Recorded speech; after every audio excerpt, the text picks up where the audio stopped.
I went to was it Nvidia, NVDA, and I look at it, and market makers have positioned support right around 180. The bull bear fight line is right around, was at 202, and the resistance level's at 210.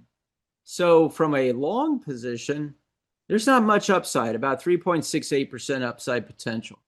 But on the downside, if it were to go below the bull bear fight line down to support, that's 11.06% return. Well, that's a pretty nice short, right? So what I'm doing here with Nvidia is I'm going to let this whole earnings thing happen this week.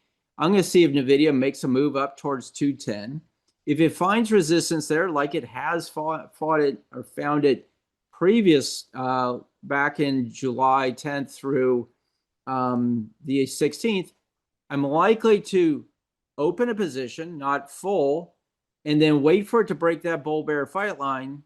So go negative gamma and add to it. And if it continues to fall towards where I think it's going to fall, 180, I'm going to make some money. But it's going to take time. It's going to take patience. So I'm going to have to sit on my hands with that. Intel, INTC. Kind of the similar thing as CoreWeave. Big upside potential here.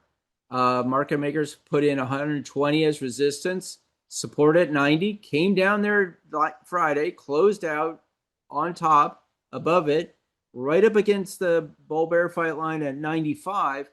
If it opens up, which is supposed to open up at 97.45, and get some fresh air, 105 is your next level, 110, then you're up against this intermediate trend. And possibly if it breaks through that, 120. If it hits 120, if I go back and just look at history, it'll retrace.